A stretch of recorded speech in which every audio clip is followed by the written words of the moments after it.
Bonjour à tous, ici Thomas Moody et je vais vous parler de photographie, qui vous étendra pas plus que ça. Aujourd'hui je suis avec Laurent Breillat. Alors la première chose que vous pouvez vous dire en nous voyant tous les deux, c'est qu'en effet nous sommes bien deux personnes différentes. Ça fera une grande découverte pour beaucoup de gens, je pense. Pourquoi on est là, pourquoi on fait cette vidéo? Alors on va être très transparent avec vous et je vais vous le dire. J'ai tourné des vidéos ce matin, c'est pour ça que j'ai même tenu sur plein d'autres vidéos. J'ai été tourner des petits bouts de trucs chez Laurent, et en fait, Laurent a reçu ses carnets, il va nous en parler, et je me suis dit, bah tiens, le set est prêt, est-ce que tu as envie juste de venir chez moi? Qui est là? Je lui dis, est-ce que tu as envie de venir chez moi? Et on se pose, et on fait ça ensemble, et du coup, bah, c'est ce qu'on a fait, yes. En gardant nos chaussures, symbole de dignité, comprendra qui voudra. Moi aussi. C'est ça. Nous possédons des souliers. Nous possédons des souliers.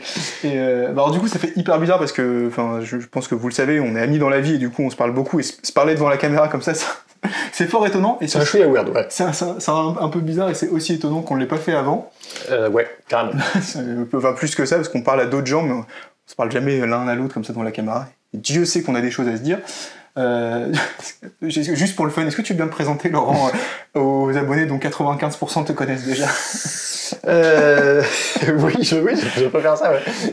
Donc moi c'est Laurent Breillat, j'ai créé en 2010 un site qui s'appelle Apprendre la photo, qui est aussi devenu une chaîne YouTube depuis. Et alors comme son nom l'indique, c'est fait pour apprendre la photo, je sais, c'est hyper étonnant. On est sur un placement marketing. On est vraiment sur un nom très très créatif. Voilà. Et ben voilà, ça fait en gros depuis 2010 que je partage ma progression en photo. À la base, j'étais débutant, j'ai juste commencé en partageant ce que j'apprenais.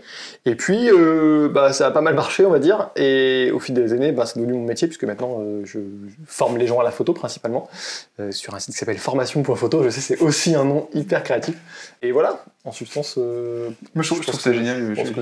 En fait, dans l'audience, il y a tout le monde à se dire, mais zap ça. Il faut mettre des marques de chapitre juste après. Alors, zapper le moment où Laurent dit des trucs qu'on sait déjà. Ça. Il y a une personne qui s'est dit, ah, mais c'est lui. Non, en vrai, il y a des gens, ça va être la première vidéo qu'ils vont voir sur la chaîne.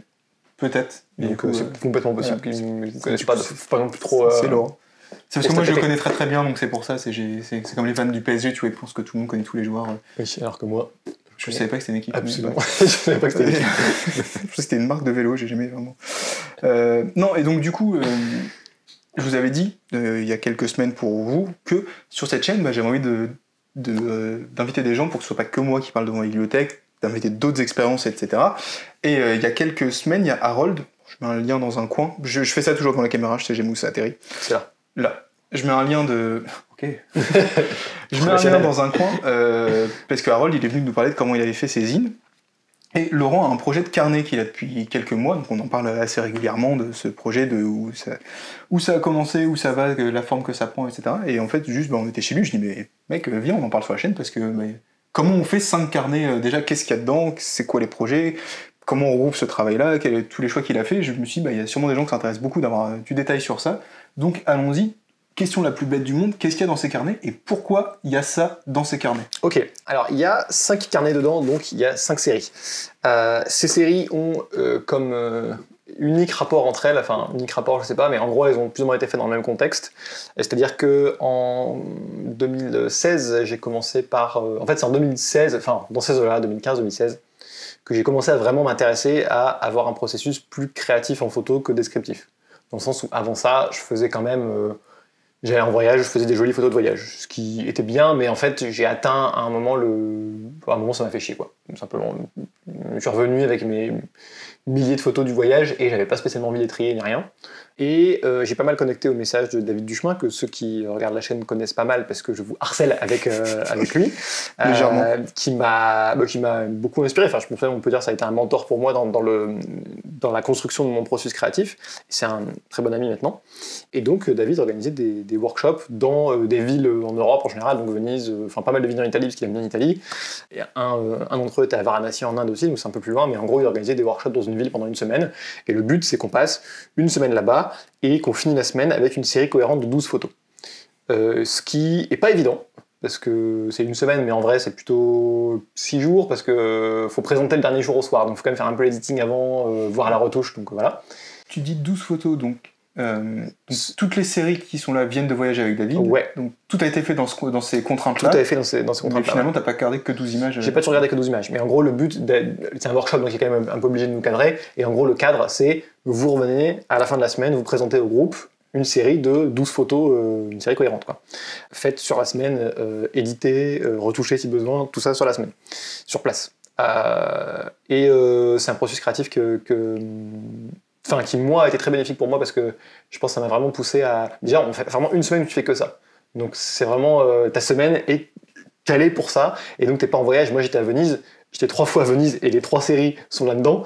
Et je suis pas rentré une seule fois au Palais des Doges ou je sais pas quoi. Enfin, ce que je veux dire, j'ai vraiment j'étais à Venise pour faire une série photographique. Et ça me fait penser à un truc pour que vous pouvez retenir, vous, parce que j'ai fait Adieu Paris dans le même truc, tu vois, j'avais fait 2 semaines à Paris qui faire de la photo. Alors c'est un luxe de pouvoir faire, c'est un luxe de pouvoir faire ça, parce que souvent quand on a des vacances, on profite avec la famille, j'en sais rien, tout ça. Mais si un jour vous avez l'occasion, entre 2 jobs, à la fin de vos études, j'en sais rien, de vous bloquer vraiment une semaine sur un sujet précis et d'y aller, Laurent a fait ses carnets comme ça, j'ai une bonne expérience avec ça aussi. C'est vraiment un truc à tester, même sans voyager très loin. Moi j'étais à Paris, c'est pas... Voilà. C'est ça pour le coup. Alors lui il le fait dans un contexte de voyage, parce que c'est vrai qu'il y a quand même on va dire que c'est déjà pas facile comme process de faire une série sur une semaine, en particulier pour des gens qui l'ont jamais fait, ou voire qui même ne connaissent pas du tout, qui n'ont même pas eu un embryon de processus créatif, pour eux c'est particulièrement difficile. Être à l'étranger, dans une ville différente, etc., ça a tendance à quand même un petit peu mettre l'étincelle parce qu'au moins tout est nouveau. Et du coup, il y a un côté, ça rend plus facile l'exploration initiale qui est nécessaire, tu vois. Donc je pense que c'est aussi ça l'intérêt. Mais en vrai, on peut employer exactement la même méthode, même dans sa ville, chez soi, sans aucun problème. Ou dans un quartier de la ville. Ou dans un quartier de la ville, ou voilà. Oui, on peut d'ailleurs prendre ce côté où on ne connaît pas en allant simplement pas loin de chez soi, mais où on ne connaît pas. Prendre le métro et faire juste tous les quartiers à l'extérieur, tester les lignes de bus auprès de chez vous et prendre le bus pendant une semaine et photographier. Ça peut être pas cher en fait. C'est tout à fait possible de le faire. Et nous, effectivement, on passe les journées, mais après, tu peux y passer 1 heure par jour. Peut-être que tu ne mettras pas une semaine, mais un mois, mais enfin, on peut adapter un petit peu ce truc-là. D'ailleurs, c'est devenu une formation depuis. Regarde Nomade, bon, de toute façon, elle n'est pas en vente actuellement, donc je fais une demi-pub, mais pour le coup, David, il a aussi mis en formation en ligne, parce que finalement, c'est une méthode que tu peux utiliser un petit peu comme tu veux. Donc, le point de départ, c'est ça. Et ces workshops en tout, j'en ai fait 5, parce que j'ai bien kiffé, parce qu'à chaque fois quand même je ressortais avec un truc où je me disais je suis quand même content artistiquement de ce que j'ai fait, j'ai fait un truc qui est vraiment personnel. En plus c'est hyper cool parce qu'on est en général une demi-douzaine, donc quand même vraiment un groupe très petit, on présente tous nos séries à la fin, et sur la même semaine, dans la même ville, on a fait des trucs qui n'ont rien à voir, enfin c'est vraiment très intéressant, parce que les consignes pendant la semaine, c'est on ne montre pas nos photos, sauf à David éventuellement, si on a besoin d'orientation, etc. Donc du coup tout a été fait dans ce contexte-là. La dernière que j'ai faite était en novembre 2019. J'en ai pas refait depuis pour des raisons de un truc qui est une pandémie du siècle à peu près. Non, complot. Donc voilà, j'en ai pas refait depuis pour ça. Et puis aussi parce que maintenant, ça m'a beaucoup apporté, mais je pense que maintenant il faut que je passe à des projets plus long terme. C'est plus ce qui moi me fait avancer maintenant. Ça m'empêche pas d'en refaire d'autres à la limite si à un moment j'ai envie, mais en tout cas aller spécialement dans un workshop pour faire ça, c'est pas le truc qui va le plus me porter maintenant, je préfère bosser sur le plus long terme. D'ailleurs, quand tu as fait des vidéos sur l'Islande là récemment, t'as pas refait un projet où tu t'es pas imposé ce même contexte? Alors pour le coup, en Islande déjà, y a le côté, comme tu dis, normalement en vacances, tu préfères être avec la famille, mais en l'occurrence, voilà, je suis parti avec ma copine. Certes, on est resté 3 semaines, mais faire une vraie série comme moi je veux le faire, moi si je fais une série, je vais le faire de manière obsessionnelle, quoi. Donc on annule la cascade, on va voir des engins de chantier à la place, enfin tu vois, ça va finir comme ça, quoi. Je me connais, donc c'est pas vachement le bon contexte, et bien qu'elle soit probablement très tolérante, au bout d'un moment, personne n'a spécialement envie de passer une semaine en Islande pour voir... Je photographie des poubelles, imagine. Mais voilà, quand on a des intérêts esthétiques qui sont pas... aligné avec les intérêts touristiques, ça peut être difficile. Donc là, en l'occurrence, en Islande, c'est pour ça que j'ai fait vraiment... j'ai pris des photos parce que c'est l'Islande, c'était quand même difficile de s'empêcher, quoi. Mais c'était pas du tout... Il n'y avait pas d'intérêt artistique, en fait, en réalité. Je cherchais juste à faire un truc un peu cool. Je mets le coussin là, ce qui me donne très chaud, et je le trouve beau. Ok, voilà. Ça marche, on a un petit truc comme ça. Donc j'ai fait ces 5 séries. Ça s'est un petit peu arrêté en 2019 et c'est un truc que je les avais présenté sur la chaîne. J'ai fait à chaque fois une vidéo pour un petit peu expliquer ce que j'avais, parfois 2 vidéos, pour expliquer pourquoi j'avais fait ça, etc., la construction de la série. Et je m'étais dit que ça resterait ça, c'est-à-dire en gros ce qui est montré sur mon site de photographe. Quand tu vas sur laurentbria.fr, il y a ces 5 séries-là et une autre, même si je vais peut-être pas la garder d'ailleurs. Et puis voilà, je me disais que ça en resterait là. Et est-ce que les 5 séries, tu peux rapidement nous les présenter? Est-ce qu'il y en a 5? On Ouais. va peut-être pas rentrer en profondeur dans chaque, dans tout ce que tu as fait. alors, Parce qu'il y a les vidéos. Il y en a une, je te filerai les images, que ça tu les mettras à l'écran, parce que si je vous montre les carnets de loin, ça va pas rendre de ouf. Il faudrait prendre une prise de vue de dessus à la cool et tout. On mettra les liens sur la vidéo, voilà. tu les présentes. Tout à fait, exactement. Ça arrangera, on va se réécrire, on va se rendre. Et donc en gros, la première série s'appelle Gondone Laz, qui est un jeu de mots en anglais malin, parce qu'en fait c'était des photos des gens dans les gondoles mais pris de dessus. D'accord. Donc il y a des petits ponts à Venise, les gondoles passent en dessous, et moi je prenais les gens de dessus, ce qui est une espèce de un genre de photo de rue, mais où tu attends que le flux vienne plutôt, tu vois. Et donc je l'ai vraiment perché sur mon pont et j'aimerais que les gens passent en dessous. Un peu photomaton de rue, c'est le côté, t'as un dispositif fixe, c'est ça, tout le monde passe dedans, et c'est le même pour j'avais tous. vraiment, j'étais avec mon appareil au-dessus, Ouais. et j'attendais que les gens passent. Et à chaque fois que les gens passaient, c'était un peu intéressant, je prenais des photos. Et ensuite, j'ai fait un editing de bâtard, parce qu'évidemment, j'avais genre, je sais pas, plusieurs milliers de photos, quoi. Qui est finalement, oui, une espèce de. C'est un peu de la photo de rue dans l'esprit, en plus en noir et blanc. Pas pour faire photo de rue, mais parce que ça correspondait bien au projet, je trouve. Mais il y a un côté, c'est vraiment des tranches de vie comme ça, et c'est très très drôle le genre de composition que tu peux avoir aussi quand t'es vu de dessus, parce que forcément, tu vois des choses que tu vas. Quand quelqu'un tend le bras, ça fait une grande ligne dans l'image, tu vois. C'est pas du tout quelqu'un va tendre le bras dans la rue devant lui. Ça peut ne pas se voir, si t'es pas de profil, tu veux même pas vraiment que. Enfin, en tout cas, ça fait rien dans la composition en termes de ligne, quoi. Donc là, ça faisait vraiment des trucs assez rigolos. Et c'était quand même assez intéressant. Alors là, pour le coup, vraiment, t'es pas visible du tout, quasiment personne m'a vu, à part 2-3 touristes japonais qui ont regardé vers le haut, qui ont vu que je prenais des photos, qui ont fait coucou. Globalement, 99% des gens que j'ai photographiés, et j'en ai photographié probablement, je sais pas, 1000 ou enfin, beaucoup de gens, quoi. Personne n'a vu quasiment. Donc en plus, vraiment, au niveau de discrétion, c'est top. Ni la police. Ni la police. Donc voilà, donc ça, c'est la première série. La deuxième s'appelle Nanométrage. Ce sont des diptyques. Donc là, en l'occurrence, j'avais pas fait 12 photos, mais 12 diptyques, donc 24. Donc j'ai appelé ça Nanométrage. J'avais appelé ça différemment à l'époque, mais j'ai renommé ça justement en faisant ces carnets.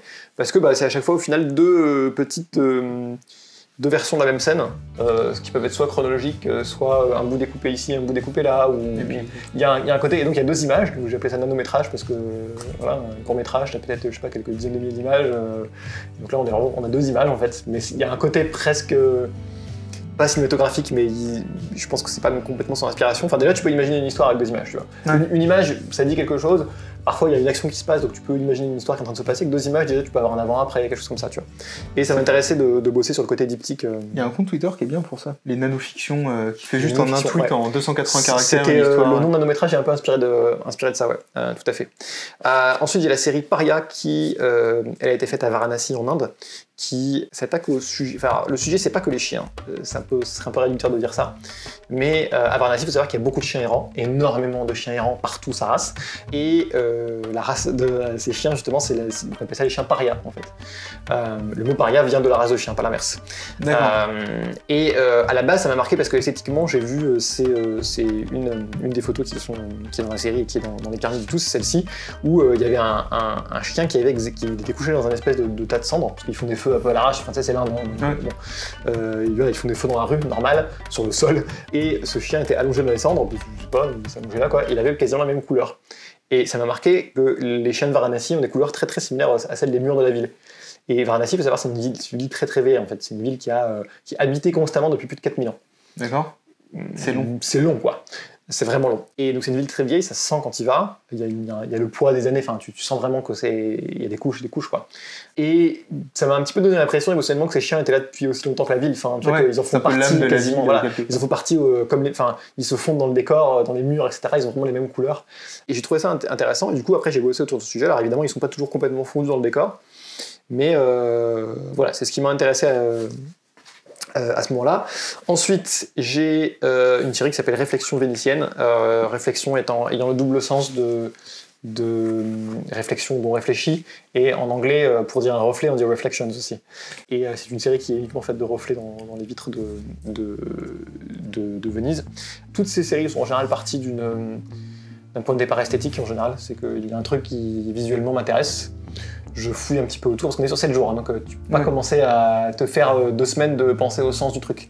Tu peux pas marcher dans ce sens-là quasiment. Ça, c'est le lundi et le mardi, il faut faire la photo. C'est ça, t'es dans l'urgence quasiment. Donc t'es obligé de. Et donc moi, en général, je partais d'un truc esthétique, et ensuite de là, je me dis, ok, qu'est-ce que ça commence à raconter? Qu'est-ce que mon cerveau me fait faire sans trop que je m'en rende compte? Et ensuite, tu fais un premier, pas un editing, mais plus tu regardes tes photos au bout d'un jour ou deux, tu regardes ce que tu as dedans, tu dis, ok, il y a quand même un fil rouge qui se détache, là, je vais aller explorer ça et peut-être plus creuser ça, quoi. Et donc là, voilà, en tout cas, disons que les relations avec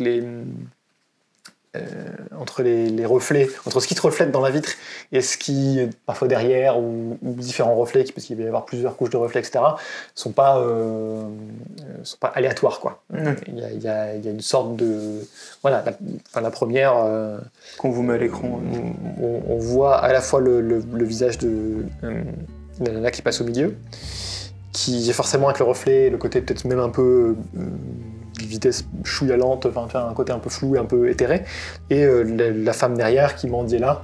Enfin, tu vois, je l'aurais mise toute seule, on aurait juste effectivement vu le reflet d'une mendiante dans une vitrine, ok, mais là il y avait quelqu'un qui passait en plus, et tu peux te dire, enfin, quelle est la relation entre cette personne, est-ce qu'avant elle s'est arrêtée pour lui donner de l'argent ou pas, enfin, tu vois, tu peux commencer à imaginer les choses. Il y a des relations en tout cas, qui parfois sont un peu floues même pour moi, mais qui je trouve sont... C'est des nano-histoires dans le...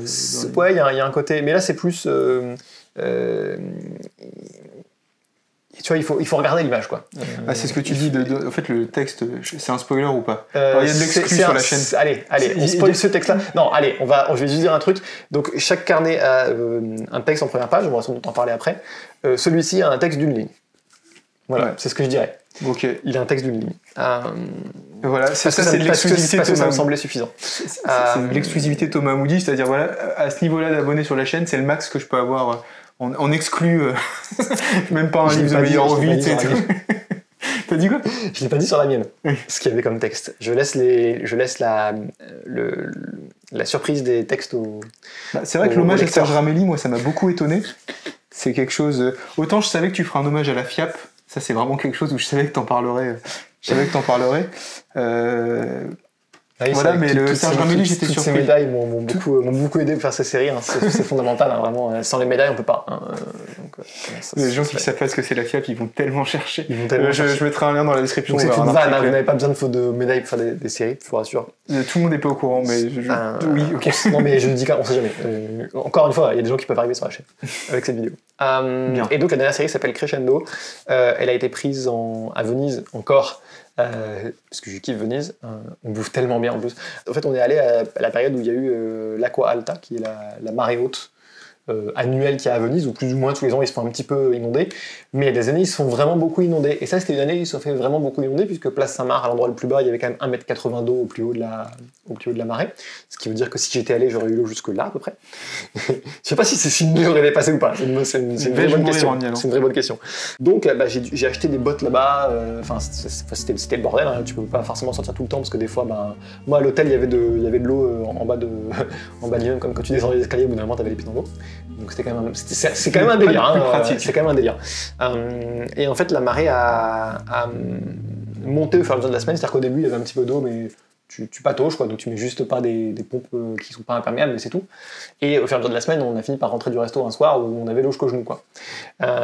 Donc c'est un autre délire. J'ai remarqué à la fin de la semaine ce que ça avait créé émotionnellement dans mes photos. Là, pour le coup, l'agencement des... Ça, je peux donner l'exclu, c'est que Enfin, je sais pas si je l'ai dit avant, en fait. Je me souviens plus.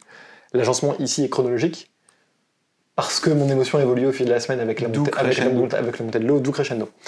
Voilà, donc, t'avais dit de dire hyper vite que c'était des séries et j'en ai passé 10 minutes. C'est un échec complet. C'était un échec complet. En fait, faut jamais me dire de faire un truc hyper vite parce qu'en général... Titre. Bref, du coup, je prends. Donc, ces 5 séries-là, qui ont toutes été faites. Donc, et donc, t'as commencé par dire que la première est datée de 2016, la dernière de 2019, et du coup, alors... Pourquoi tu fais des carnets maintenant? Pourquoi t'as pas fait 5 livres avant? Pourquoi t'as pas fait 5 carnets avant? Pourquoi tu les as pas fait plus tard pour en avoir 10? Pourquoi maintenant? Et pourquoi ces 5-là? Et comment ça s'est goupillé? En fait, ça, c'est des séries où je pensais que elles allaient rester existantes, mais sans plus, tu vois, parce que je voyais pas forcément... Voilà, j'ai fait des tirages pour moi, etc., mais c'est pas... Voilà, je pensais pas forcément en faire quelque chose d'autre, parce que c'est quand même des petites œuvres. 12 photos. Il y en a une qui en a 16, enfin, ça reste quand même tu fais pas un livre avec juste 16 photos. Difficile de faire un livre avec les 5 séries dedans, parce qu'elles n'ont pas de rapport entre elles en termes de sens. Elles ont un rapport dans la manière dont elles ont été faites, mais elles n'ont pas de rapport en termes de sens. Elles viennent juste toutes de moi. Bon, ok. Ça fait pas un livre, quoi. C'est pas suffisant pour avoir une cohérence d'ensemble. Et donc je m'étais juste dit, bah en fait je ferai un livre photo quand je ferai un truc un peu plus conséquent, quoi. Et l'année dernière, je crois, ou peut-être déjà en 2000, non, ça doit être quand même en 2020. J'ai découvert un truc qui s'appelle Café Royal Books. C'est un espèce de micro-éditeur britannique qui fait des petits carnets format A5, plus ou moins ce format-là. Tout est en noir et blanc, par contre, c'est pas la même construction du truc, mais et il en édite tout le temps. Genre, je me demande si c'est pas chaque camion, il en sort un par semaine. Enfin, gros rythme. Après, c'est toujours le même format, etc. Donc, forcément, ça va plus vite. Mais il a le template c'est sur quand même, le voilà, il a le template et ça balance, quoi. Et avec plein de photographes, j'ai acheté. En fait, il avait fait 5 carnets avec Martin Parr sur ses Early Works, parce que c'est en noir et blanc. Il a fait une petite boîte avec un petit coffret avec ces 5 carnets-là que j'ai acheté, parce que j'ai fait, tiens, ça me tentait un peu, mais tu sais, acheter un carnet qui vient d'Angleterre, où tu te tapes les frais de port, enfin, c'est bon, tu te dis, ouais, le carnet, il coûte peut-être, combien il coûte, 9 pounds, ou enfin, ça n'a pas coûté bien cher, je me rappelle plus le prix, mais c'est pas, forcément, c'est un petit carnet, donc ça n'a pas commencé à coûter hyper cher. Mais bon, tu te prends les frais de port en plus éventuellement les frais de douane. À une époque, le choix, quoi. Voilà, déjà, t'as un choix énorme. 250, lequel t'achètes. Et là, il a fait un petit coffret Martin Parr. Ah bah, tu sais quoi, l'occasion d'acheter, puis de soutenir un peu aussi, parce que je trouve que le concept est cool. Et bon, voilà, j'ai acheté, j'ai kiffé, voilà, quoi. Et quelques mois plus tard, j'ai fait le rapprochement, en fait. Je t'ai dit dans la vidéo de présentation du projet, on dit que la créativité, c'est connecter des points, mais avant de les connecter, il faut les collecter. J'ai volé ça, j'ai pas inventé du tout. Ça aurait été hyper stylé, tu vois. Ça aurait été hyper stylé, ouais, avant de les connecter, il faut les collecter. Alors, David a dit ça, c'est sûr que je l'ai volé de lui, mais il a peut-être volé de quelqu'un, donc je sais pas vraiment quelle est la source. C'est pas le genre de David. On s'en fout. Donc là, c'était vraiment, tu vois, tu collectes il y a ce point-là, et c'est là que j'ai fait la connexion. Je me suis dit, mais en fait, c'est quoi, je peux quand même en faire un truc. Pourquoi je ferais pas ces 5 séries dans chacune quand même leur objet séparé, parce qu'il y a quand même 5 carnets différents qui ont, on a sans doute aperçu à la caméra des couleurs de couverture différentes, etc. Donc un format, c'est quand même similaire entre eux, mais il y a quand même chacun a un petit peu sa patte. Donc ils ont quand même chacun droit à leur objet séparé, ce qui fait sens puisque c'est quand même des séries qui n'ont pas de rapport entre elles. Et en même temps on les regroupe parce que déjà le carnet tout seul. Ça me semble, enfin, déjà j'ai eu l'idée des 5 en même temps, donc j'allais pas en sortir un par an pendant les 5 prochaines années, ou même un tous les 3 mois, enfin ça n'avait pas forcément trop de sens. Et puis en plus, tu fais un coffret cool avec, du coup ça fait un objet qui est quand même pas mal. Et puis voilà, et puis du coup les gens peuvent acheter les 5 d'un coup, puis en plus, et puis elles ont quand même un rapport, tu vois, elles sont pas complètement sans rapport, elles ont pas de rapport de sens, mais elles ont peut-être un rapport pour moi dans ma construction de photographe. Et pour répondre à ta question de pourquoi pas en faire 10 dans plusieurs années, etc., bah, c'est comme je disais avant, tu sais, j'ai plus ou moins refaire ce type de série, ça pourrait m'arriver de nouveau, mais en tout cas je vais pas le rechercher, parce que pour moi maintenant c'est plus bosser sur des projets plus long terme. Et du coup finalement c'est un peu fermer un chapitre, tu vois, on va dire mon premier chapitre de photographe, j'allais dire photographe créatif parce que j'ose pas dire artiste, on peut dire artiste, tu vois. Mon premier chapitre c'était ça en fait, mon premier chapitre c'était de faire des séries sur des durées assez courtes, mais où j'avais quand même une idée forte dedans, je créais une cohérence, etc. C'était mon premier chapitre finalement. Et j'en ai fait 5 des comme ça. Maintenant, je pense que c'est plus ce qui va m'apporter le plus, même si peut-être que j'en referai par plaisir, mais en tout cas, c'est pas ce que je vais rechercher. Et du coup, finalement, fermer cette étape-là par un objet, je trouve que c'est plutôt une belle fin, en fait. Et ça me permet aussi de...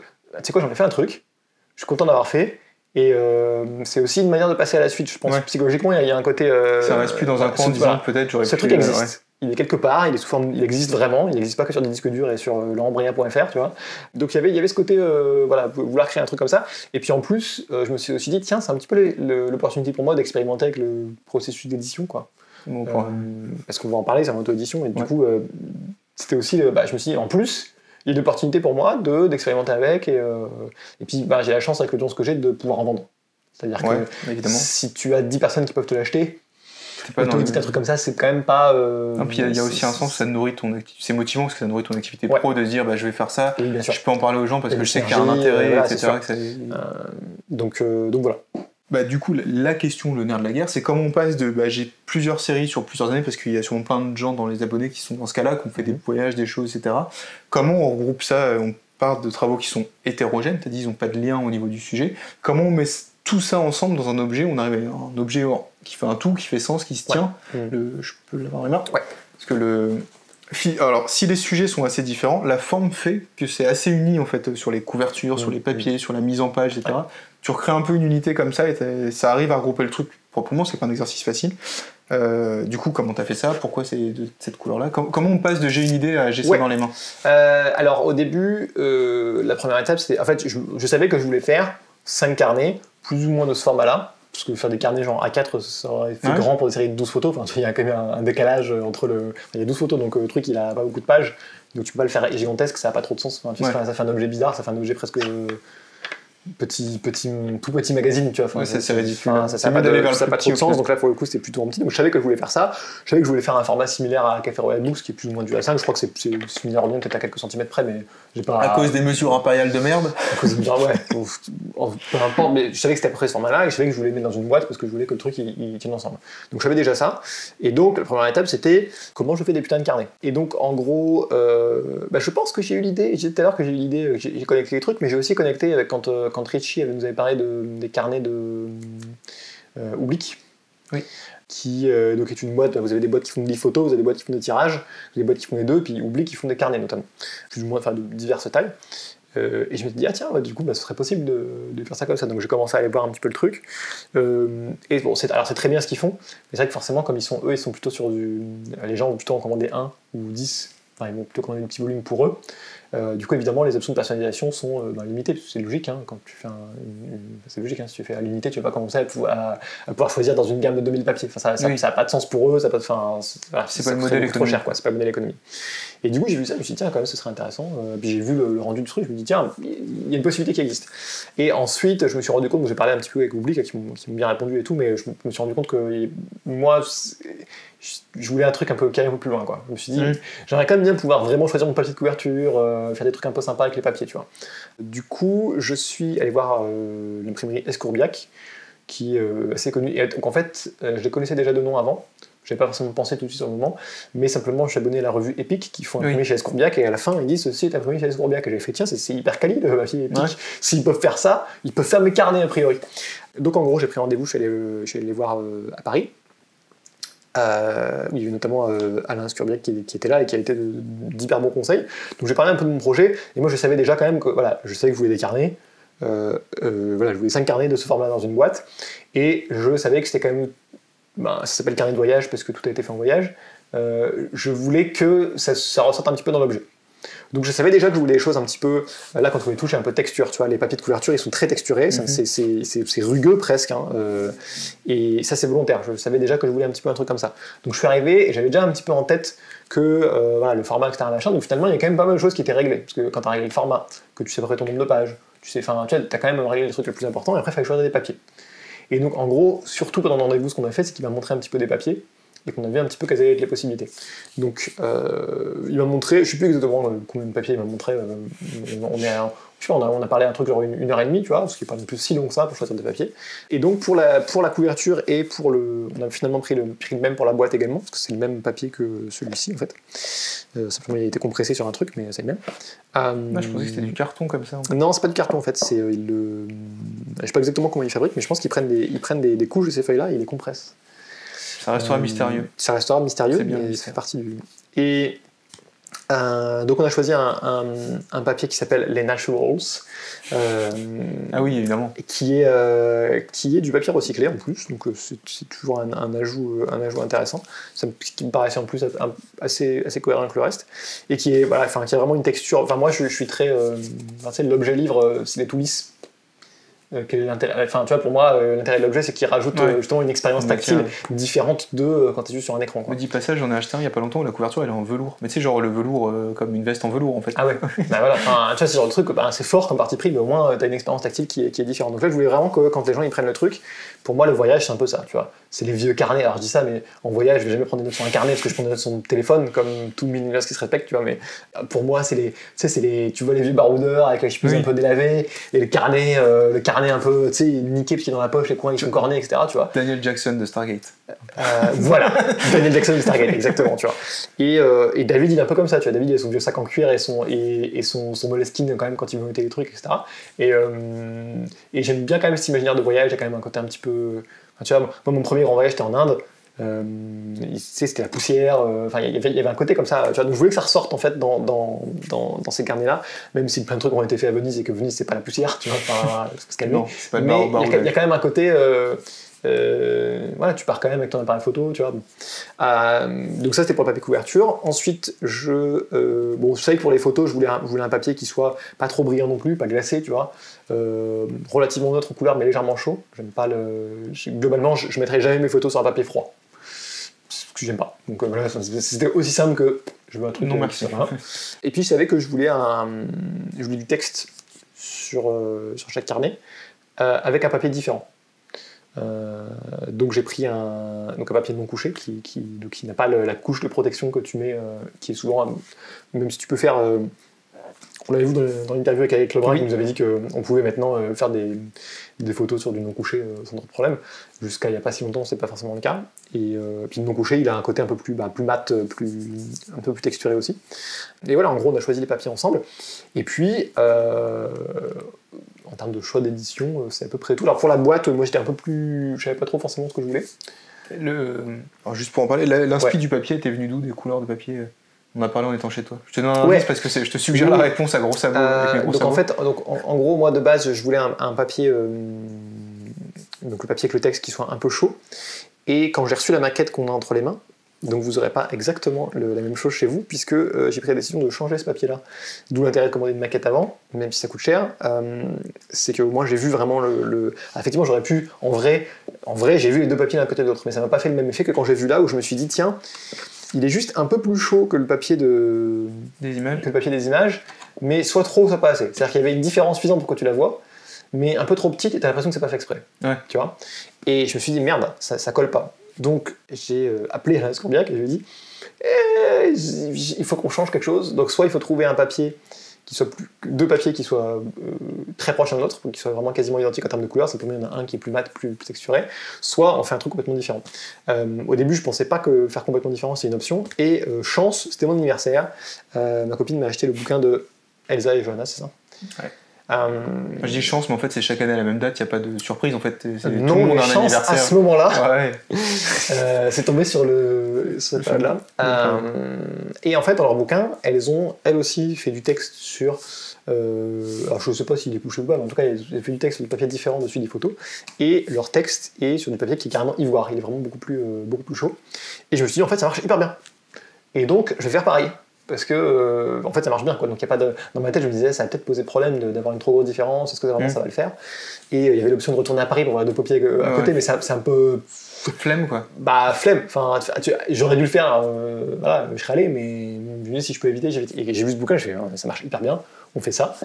Et donc du coup j'ai changé le papier du texte. T'as changé le papier du texte, et du coup il y a un petit truc à retenir pour vous sur ça, c'est que Laurent il lit des livres, et du coup ça t'a inspiré des idées sur l'édition, et pourtant c'est pas le livre d'Elsa et Johanna que t'as dans les mains. Du tout. Du tout en fait, il y a rien à voir. Mais du coup c'est toujours pareil, il y en a pour tous les budgets, mais si vous avez un projet de mettre en forme votre travail photographique dans un objet, c'est important d'en avoir beaucoup entre les mains. Ouais. Alors pas forcément d'en posséder beaucoup, les bibliothèques c'est très très bien aussi, les bibliothèques municipales ou peu importe, trouver des bouquins photos, allez voir les choix que font les autres pour vous dire ok moi j'aurais plutôt fait ci à la place, j'aurais plutôt fait ça machin. C'est voilà, quand un musicien il écoute de la musique, si vous voulez faire des objets, faut un peu voir comment c'est fait, et la preuve, le fait d'avoir eu ce bouquin d'Elsa et Johanna, d'Elsa et Johanna dans les mains, ça a débloqué la question que Laurent avait, donc c'est pas évident dit comme ça, mais c'est... Et donc là, j'ai eu la chance j'ai eu ce bouquin en cadeau pile au bon moment, mais ça aurait aussi pu être un truc que j'avais déjà dans ma bibliothèque, et j'aurais pu regarder, tiens, il y a un mec qui avait du texte, comment il avait fait pour faire ça, enfin tu vois, voilà, ça sert de source d'inspiration parce que voilà, simplement il y a plein de gens qui ont fait des bouquins avant toi, chez des éditeurs, etc., qui savent très bien leur taf, donc ça peut aussi inspirer sur la manière de faire, sans complètement pomper le truc. En l'occurrence, là j'ai pompé. En fait, tu peux faire du ivoire à côté du blanc et ça marche. Bon, c'est quand même léger comme pompage. Et de toute façon, elles aussi, elles ne sont pas les premières à faire du texte sur papier d'ivoire et des photos sur papier blanc. Il y a des bonnes idées à prendre. Voilà, il y a des bonnes idées à prendre. Et voilà, donc là, c'est comme ça que j'ai pris cette décision-là. Et ensuite, il faut faire une maquette de son truc. Donc en l'occurrence, là, on est quand même à faire un imprimeur pour pro.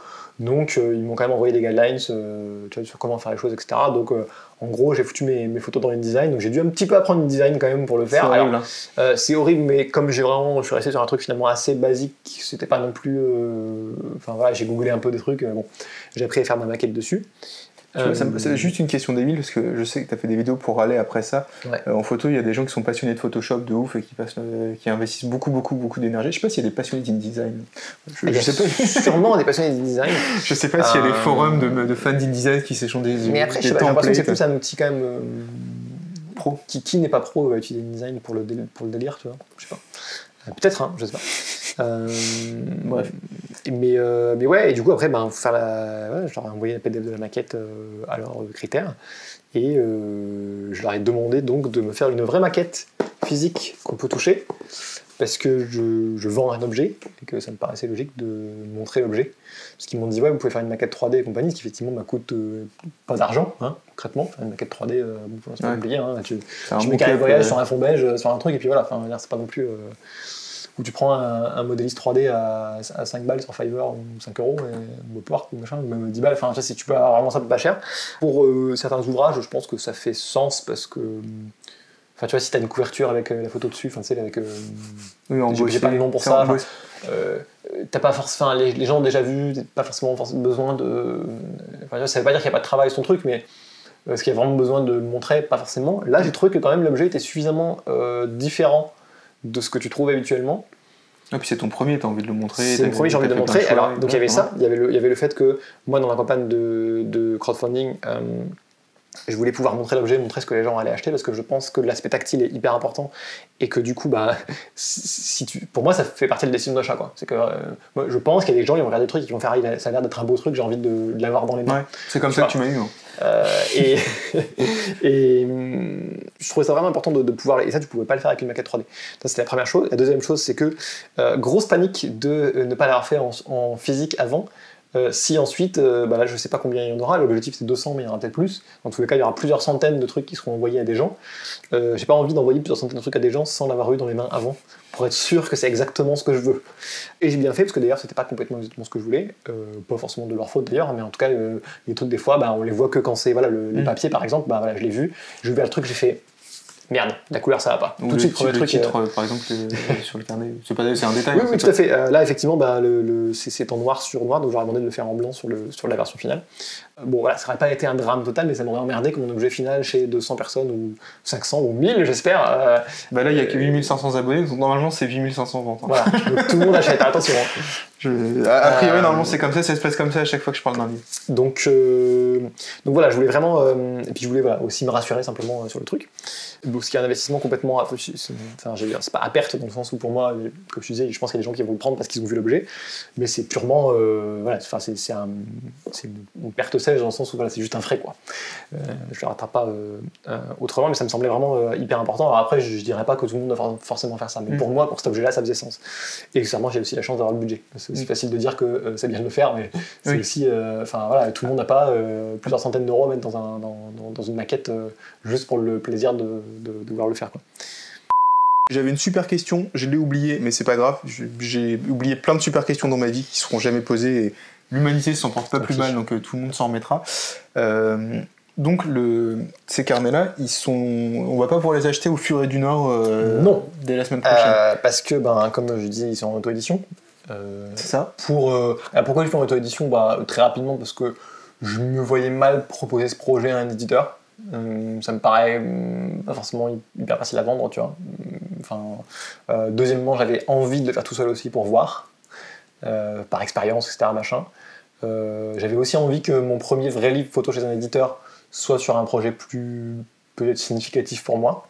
Non pas que ceci n'ait pas de sens, comme je disais, ils sont quand même, c'est mes débuts, etc. Je pense que ça va garder du sens toute ma vie, mais est-ce que j'y mets un sens émotionnel aussi important que ce que je pourrais mettre dans un projet qui fera un jour un livre? Peut-être pas, tu vois. Donc il y avait différentes raisons pour ça. La première étant que, à mon avis, c'était pas réaliste. Je suis pas allé démarcher les éditeurs pour le faire, mais si les éditeurs me regardent, à mon avis, est-ce que vous éditez ça? Je sais pas. Non, parce qu'en fait, il faut que soit. En gros, il faut qu'ils le vendent dans des librairies à des gens qui me connaissent pas. Ouais. C'est ça le ton de l'éditeur. Ce qui te faisait vraiment kiffer, c'est de pouvoir proposer des mugs autour du projet et un éditeur aurait jamais accepté, tu vois. Oui, alors j'ai des mugs avec ma tête dessus. Des puzzles ou des t-shirts. Mais non, en vrai, et puis après, il y avait aussi un côté, je crois que j'avais envie de contrôler le process de A à Z, parce que pour le coup, là, j'ai vraiment fait exactement ce que je voulais faire avec. Ça, c'est peut-être même bien pour une première de faire tout ce que tu veux, et après, quand tu te fais aider, Ouais. tu sais un peu plus. Ouais, tout à fait. Alors après, est-ce que dans 10 ans, quand j'aurai, je l'espère, plus d'expérience dans l'édition, je me dirais pas, tiens, aujourd'hui, j'aurais quand même pas fait pareil, j'aurais fait des trucs mieux, sans doute. Il y a des trucs sans doute qui sont améliorables C'est là-dedans. plutôt bon signe si tu me Mais dis c'est ça. bien au final, Ouais. parce que c'est un objet qui quand même, moi je suis quand même fier du truc. Le rendu, je me dis, bah c'est quoi le truc quand même il claque. Enfin, moi je trouve, j'espère que les gens seront contents d'avoir dans la bibliothèque parce que je pense que c'est un truc qui peut avoir une bonne place. Et en même temps, je sais que c'est que ma première étape. Mais je trouvais ça cool de passer par ce process de vraiment prendre un peu toutes les décisions, voir un petit peu l'envers du décor aussi. Ça permet aussi de comprendre le coût du livre, hein, parce que voilà, quand on voit combien ça coûte d'en fabriquer un comme ça, bon, alors là c'est quand même un coffret, etc. Donc c'est encore autre Et chose. de les envoyer. Et de les envoyer. Voilà, enfin, voilà, c'était aussi une expérience intéressante pour moi. Donc oui, ce sera pas au Furet ou à la Fnac, ce sera que dans le financement participatif qui est en cours. Qui est en cours.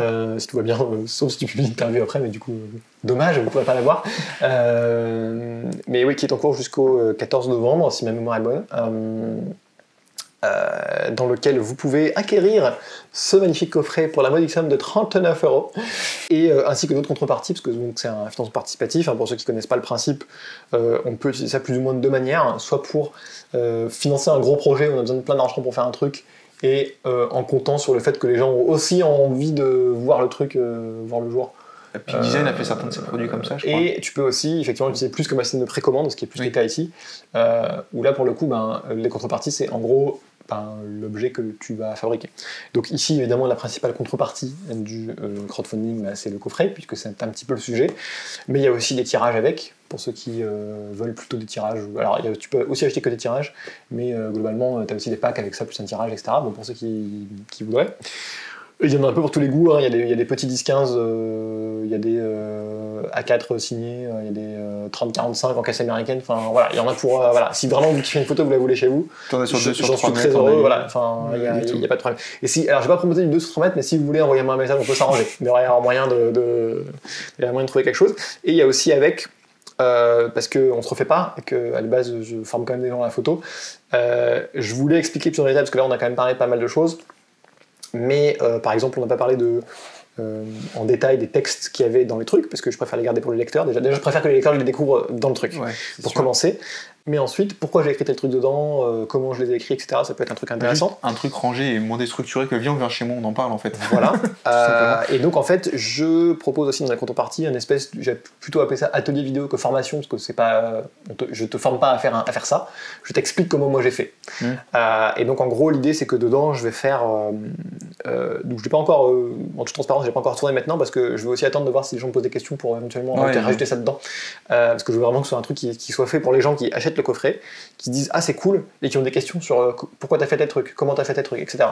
Donc il y aura un peu tout dedans, mais il y aura notamment, je vais revenir sur l'editing de chaque série, donc on va aller dans Lightroom, et j'ai regardé dedans, voilà, donc ça j'ai éliminé, ça à la base j'avais dans ma première sélection mais je l'ai enlevé ensuite pour telle et telle raison, j'ai redonné telle façon parce que tel truc fonctionnait bien ensemble, donc il y aura un côté, comment j'ai fait mon editing à l'époque, editing qui d'ailleurs est parfois un petit peu différent dans les carnets,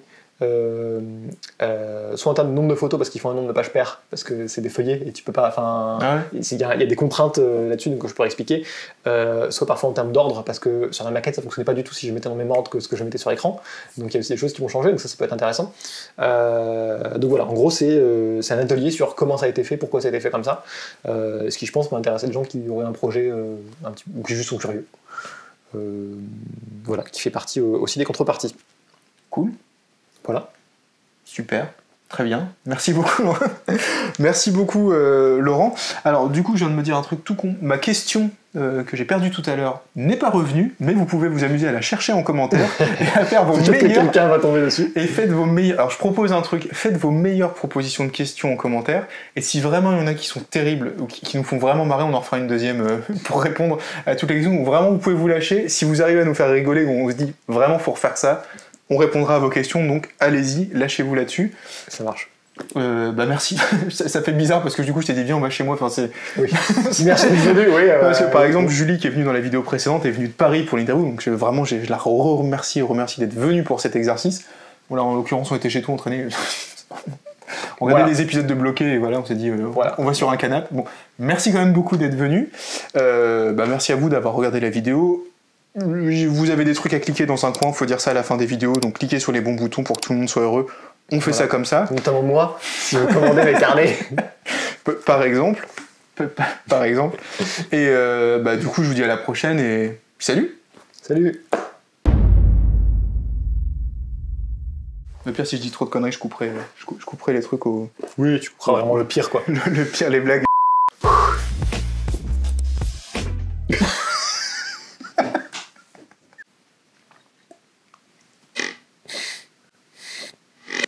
Faut le faire avec le fond en métal parce que là, le son était vraiment pathétique. C'est vrai.